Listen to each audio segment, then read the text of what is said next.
2024년 6월 11일 맨발 걷기, 맨발로 쓰는 아침 편지. 훌륭한 삶과 아름답고 존엄한 죽음을, 그리고 그 이면의 일관된 아쉬움에 대해.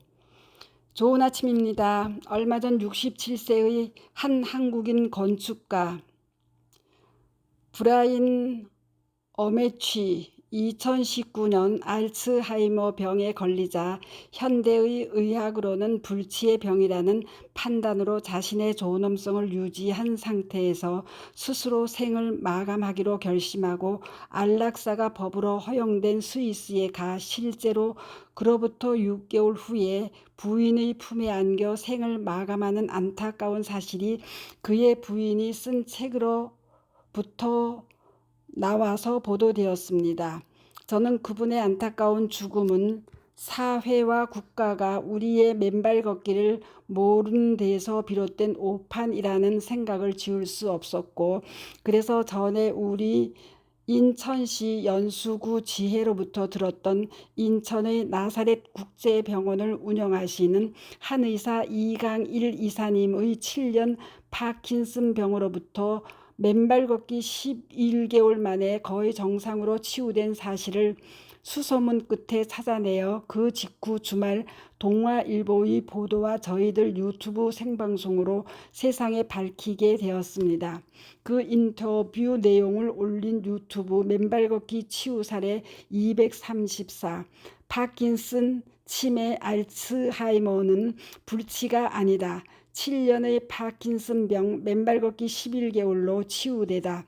가로 1, 가로 이강일 인천 나사렛 국제병원 이사장님 가로 80세 가로 영상을 아래에 다시 한번 올려드리니 경청하여 주시기 바랍니다. 위 영상을 여러분들께 전해드리며 다시 한번 생각해 봅니다. 위 미국인 건축가 고 브라인 어메취의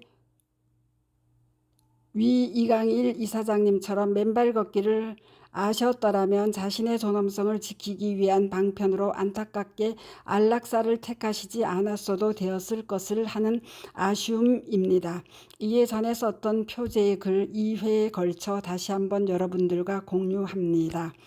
저는 우리 맨발 걷기 국민운동본부의 이념이 이타행과 우분토의 정신을 통한 질병의 고통 없는 건강한 삶을 이루자는 데 있다고 말씀드려 왔습니다. 그 이면에는 건강한 삶과 동시에 존엄한 죽음을 이루자는 우리의 목표가 상존합니다.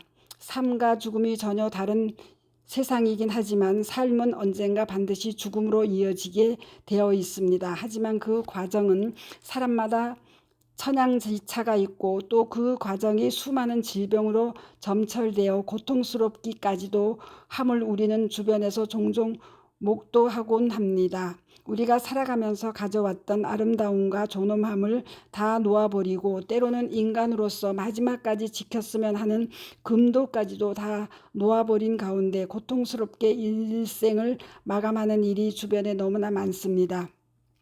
그래서 우리 맨발 걷기 운동본부는 우리의 삶이 아름답고 건강할 뿐만 아니라 그 죽음까지도 아름답고 존엄해야 한다는 당위를 항상 염두에 두고 그러한 삶으로 그러한 죽음으로 이어지기를 노력하고 또 기원하고 있습니다. 그것이 바로 우리의 맨발로 걷는 세상에서는 가능한 이야기라 믿고 또 실천해 나가고자 하는 것입니다.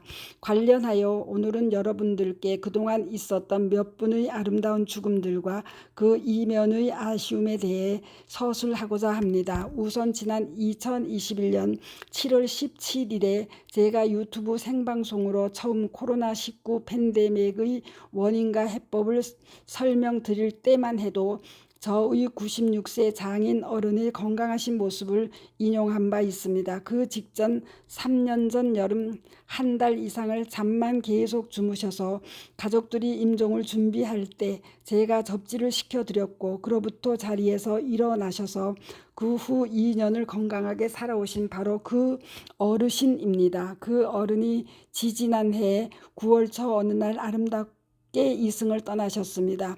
그 전전날 저와 건강한 음성으로 통화도 하셔서 그날 제가 유튜브 방송에서 말씀드릴 정도까지 건강하셨고, 그날 저녁도 댁에서 평소와 같이 장모님께서 준비해 드린 저녁을 맛있게 드시고 주무시다 그날 밤 아무 일 없으셨다는 듯 평안하게 영면하셨습니다.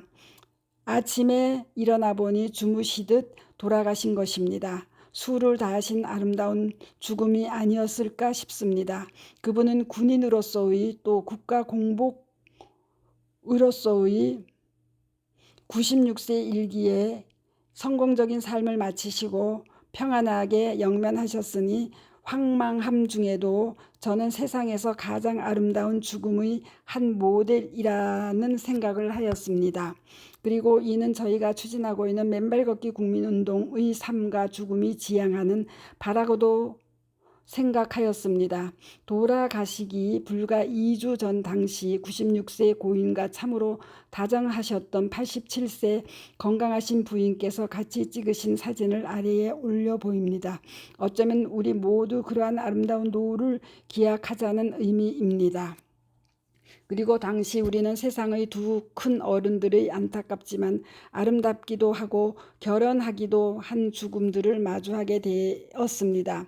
한 분은 세계 불교계의 큰 스승이셨고 살아있는 부처의 한 분으로 불리셨던 틱낙 스님의 입적입니다. 스님은 베트남전의 반전운동을 하시다가 프랑스로 건너가 수행 공동체인 플럼 빌리지를 만들어 평생 중생들의 제도에 전념하셨습니다.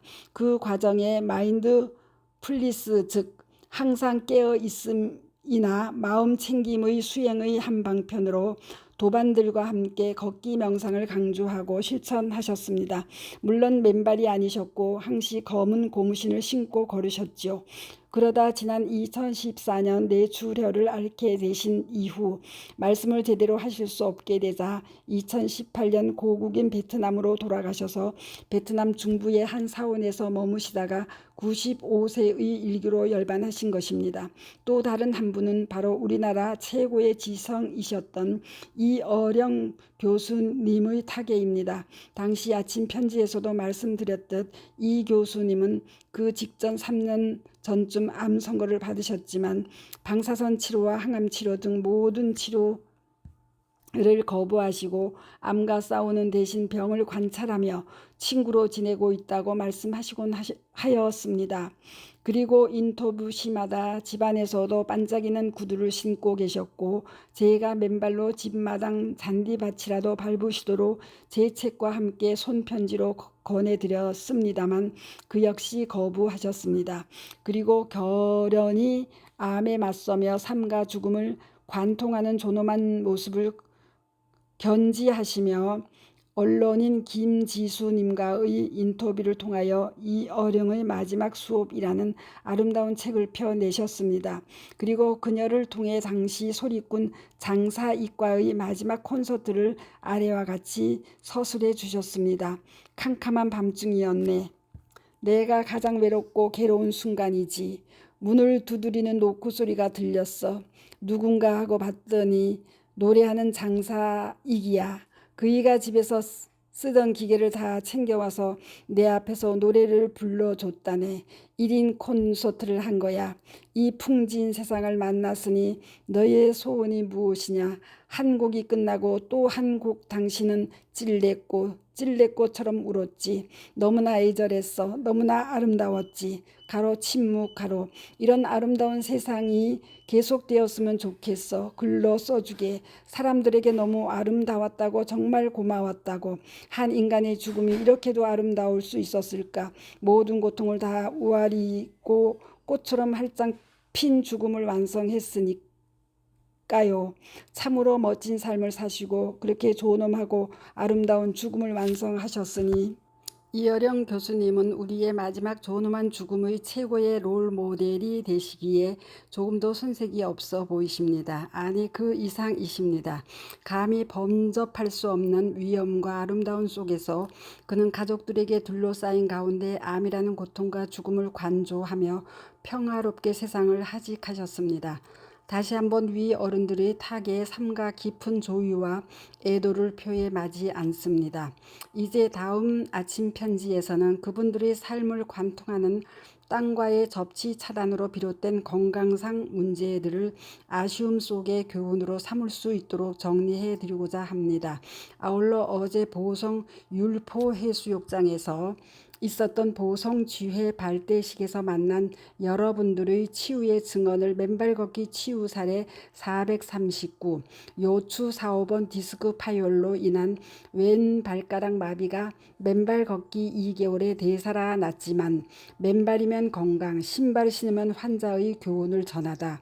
김효성 가로 55세 가로 맨발 걷기 치유 사례 440, 공원 마당 항토길 조성, 남편 고지혈 무릎 관절염, 부인은 자궁 경부암, 재발 후 항암 방사선에도 폐전이 암들이 맨발 후 6개월 비활동성으로 장흥 부부 맨발 걷기 치유 사례 441, 전립선 암, PSA 130, 뼈 전이, 처방약 복용과 매일 바다 5시간 맨발로 첫 달 0.9, 다음 달 0.15, 낮고 밤낮 숙면의 건강 삶으로 구교만 가로 83 가로로 각각 올려놓았으니 많이들 경청해 주시고 응원해 주시기 바랍니다. 감사합니다. 맨발 걷기 숲길 힐링스쿨 네이버 카페의 아침 편지입니다. 스토리양입니다. 감사합니다.